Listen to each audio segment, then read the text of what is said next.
Hello everyone. जैसा कि आपने कभी सोचा होगा कि हमारे आसपास रहने वाले कई व्यक्ति ऐसे होते हैं जो बहुत जल्दी बीमार हो जाते हैं और कई ऐसे होते हैं जो या तो बीमार होते नहीं और होते भी हैं तो कभी कभार ही होते हैं।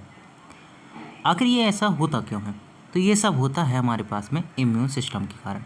जो हमारे पास में हमारा जो शरीर है, हर एक व्यक्ति का शरीर अलग अलग होता है और उसके पास में इम्यूनिटी अलग अलग होती है। इसी को हम बोलते हैं रोग प्रतिरोधकता। ठीक है। एक हमारे पास पूरा का पूरा सिस्टम होता है जो कंट्रोल करता है जो बाहर से वायरस आ रहा है, बैक्टीरिया आ रहा है।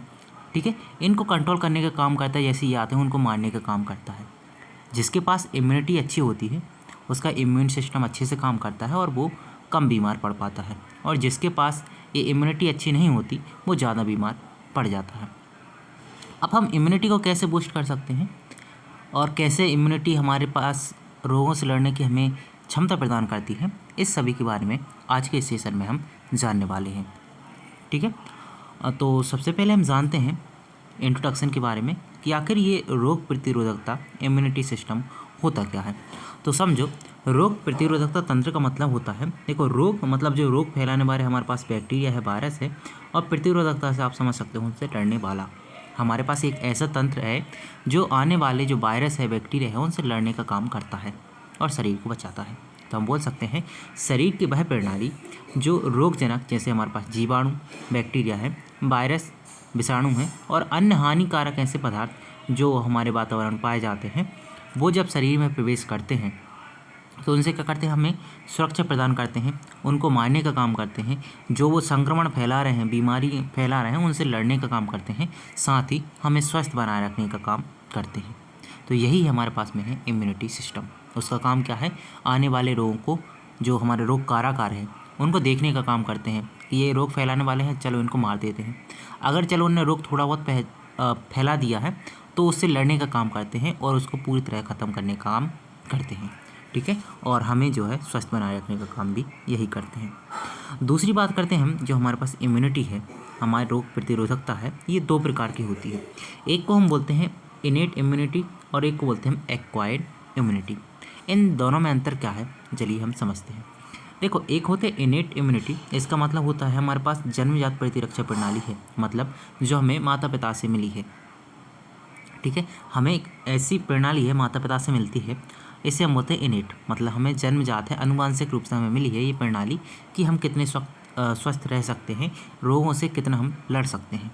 जैसे कि हमारे पास में स्किन है, म्यूकस है, फॉगोसाइट्स होते हैं, तो ये सभी हमारे पास में जन्मजात होते हैं और ये लड़ने का काम करते हैं। जो रोग कारक होते हैं उनको अंदर जाने से रोकते हैं, अगर अंदर चले जाए तो उससे लड़ने का काम करते हैं।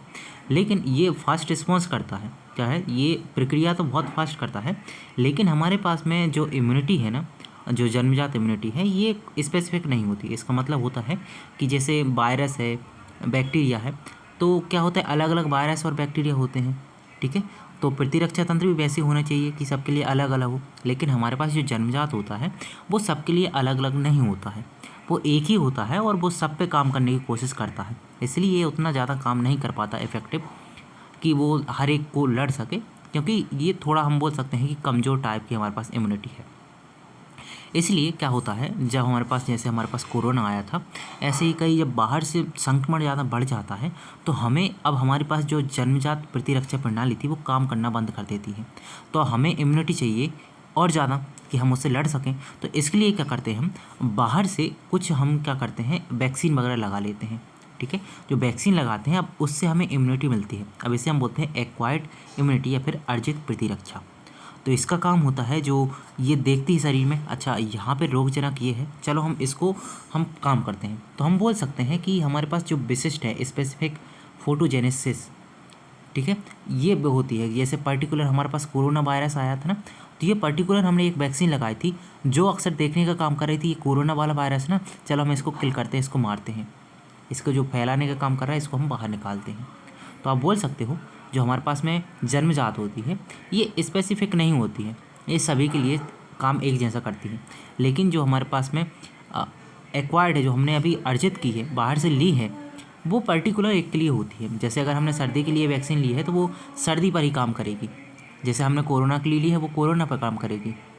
ठीक है।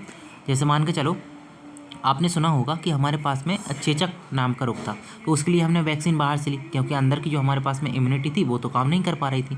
तो जैसे हमने बाहर से इम्यूनिटी ली तो हमारे पास क्या है, मैंने एक्वायर किया उसको, तो उसने अंदर से फिर क्या है, जितने भी हमारे पास में जो भी वायरस होंगे, बैक्टीरिया होंगे चेचक से संबंधित, तो वो जो चेचक है ना उससे वायरस होते हैं, उसने देखा कि ये वायरस है उसको किल कर देते हैं, तो हमें चेचक फिर नहीं होता है। ठीक है, तो मेनली यहाँ पे आपको दो ही याद रखना है। इम्यूनिटी दो प्रकार की होती है, एक इनेट होती है, एक्वायर होती है। एक हमारे शरीर से पहले से उपस्थित होती है और एक को हमें बाहर से देना पड़ता है। ठीक है, अगर दूसरी बात करें, हम मेजर कंपोनेंट की बात करें इम्यून सिस्टम की, कौन कौन होते हैं, तो याद रखना हमारे पास होती है वाइट ब्लड सेल, ये हमारे पास ब्लड में पाई जाती है। ठीक है, इनका काम क्या होता है, जो हमारे पास इन्फेक्शन है उससे फाइट करने का काम करते हैं। जैसे कोई हमारे पास रोगजनक आ रहा है, उससे सबसे पहले फाइट करने का काम यही करते हैं। इसके बाद हमारे पास दूसरा आता है लिम्फ नोड। ठीक है, लिम्फ नोड होते हैं, तो ये क्या करते हैं, लिम्फ जो है फिल्टर करने का काम करते हैं। वो फिल्टर से क्या करते हैं, जो भी रोगजनक है उनको अलग करने का काम करते हैं। इसके बाद हमारे पास थाइमस होता है। थाइमस अगर देखोगे, हमारे पास ये जो चेस्ट है ना, ये हमारे पास चेस्ट है, यहाँ पे बीच में हमारे पास एक ग्लैंड पाई जाती है, इसे हम बोलते हैं थाइमस ग्लैंड। ठीक है, यहाँ पे थाइमस ग्लैंड है ना, ये जो हमारे पास टी सेल होती हैं उनको मैच्योरेशन मतलब उसको परिपक्व करने का काम करती है। जो टी सेल है वो WBC का ही एक प्रकार है, जो क्या करती है, किल करने का काम करती है बाहर के बैक्टीरिया वगैरह को। ठीक है, तो ये टी सेल है, उनको परिपक्व तक कहाँ से होते, परिपक्व तैयार कहाँ पे होते हैं, तो आप बोलना थाइमस में तैयार होते हैं। वहीं पे अगर हम बोन मैरो की बात करते हैं, तो बोन मैरो का काम होता है WBC के प्रोडक्शन का काम होता है। या फिर आप याद रखो कि जो बोन मैरो है ना, वो क्या करती है, ब्लड का निर्माण करती है। अब ब्लड का निर्माण हो रहा है, तो आप बोलना ब्लड का निर्माण जहाँ होगा, ब्लड में पाया जाता है WBC, तो WBC का निर्माण भी वहीं होगा, तो आप बोल सकते हो बोन मैरो क्या करती है, WBC का निर्माण करती है। वहीं हमारे पास स्प्लीन होता है, जिसे हम प्लीहा कहते हैं। ये इसका काम होता है, जो हमारे पास में पुरानी RBC होती हैं, उसको RBC को ख़त्म करता है ये। ठीक है, इसे हम RBC कब्र भी कहते हैं। और जो हमारे पास फोटोजन होते हैं, जो काम करना बंद कर चुके हैं, उनको फिल्टर करने का भी काम करते हैं। ठीक है, या फिर जिसको हमने मार दिया है उसको फिल्टर करने का काम भी यही करती है स्प्लीन। ठीक है, वहीं बात करते हैं हम एंटीबॉडीज़ की। अब ये क्या होती हैं, प्रतिरक्षा अणु क्या होते हैं, तो आप बोलना ये जो होता है ना, ये प्रोटीन से बने हुए होते हैं। किससे बने होते हैं, प्रोटीन से बने होते हैं। और किसके द्वारा बने होते हैं, तो आप बोलना बी लिम्फोसाइट के द्वारा ये बने होते हैं। ठीक है, तो आप बोलना एंटीबॉडीज़ किससे बने होते हैं, बी लिम्फोसाइट द्वारा बने होते हैं और प्रोटीन के बने होते हैं।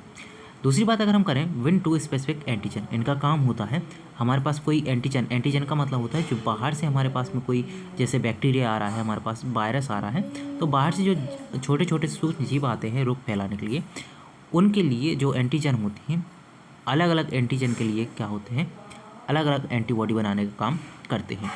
ठीक है, दूसरी बात करते हैं न्यूट्रलाइज पैथोजेंस और मार्क फॉर डिस्ट्रॉय। ये करते हैं जो पैथोजेंस से जो रोग फैलाने वाले हैं उनको न्यूट्रलाइज करता है, उनको ख़त्म करता है, और साथ में एक मार्क छोड़ देता है कि अलग अगली बार कोई भी हमारे पास में पैथोजन आता है तो इसको एक आंकड़े ख़त्म कर सके।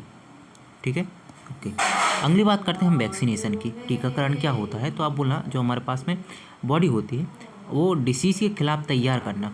जैसे कि मैंने अभी बात की थी, हमारे पास बहुत पहले चेचक होता था। अब चेचक में क्या, हमारे पास इम्यूनिटी इतनी नहीं थी कि हम इसको ख़त्म कर सकें, तो क्या हुआ कि एडवर्ड जेनर ने चेचक का एक टीका बनाया, वैक्सीन बनाया। इसमें क्या होता है, जो हमारे पास वैक्सीन बनती है, इसमें या तो हम बोल सकते हैं हमारे पास जो कमज़ोर होते हैं, कमज़ोर वायरस होते हैं, बैक्टीरिया होते हैं, या फिर जो मर चुके होते हैं बैक्टीरिया वायरस, उनको लेते हैं और हमारे पास शरीर में इंजेक्ट कर देते हैं। हमारे शरीर तो इतना सक्षम है कि उसको मारेगा। अब ये देखेगा कि हमारे पास कोई वायरस आया है, वो कमज़ोर था, तो इस पर अटैक करेगा। जैसे अटैक करेगा और उसके अनुसार ये क्या करेगा, एंटीबॉडी का निर्माण करेगा। किसका निर्माण करता है, ये एंटीबॉडी का निर्माण करता है।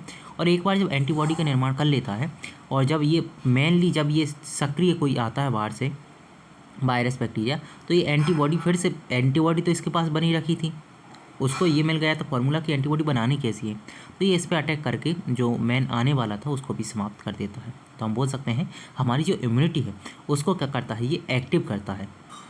ठीक है, जैसे एग्जांपल हमने पोलियो देखी है, मिजेज देखी, कोविड-19, ये सभी वैक्सीन आपने नाम सुना होगा। ठीक है, इसके बाद हम इम्यूनिटी जो हमारे पास सिस्टम है, इम्यून सिस्टम है, उसके इंपॉर्टेंट की बात करें तो किस कहाँ पे इंपॉर्टेंट है, तो बोलना जो शरीर हमारे पास बॉडी है उसकी सुरक्षा के लिए है, इन्फेक्शन को कंट्रोल करने के लिए है, और लॉन्ग टर्म हम हेल्थ और हमारा मतलब स्वस्थ रह सकें और साथ में सर्वाइव कर सकें, उसके लिए भी इम्पोर्टेंट है।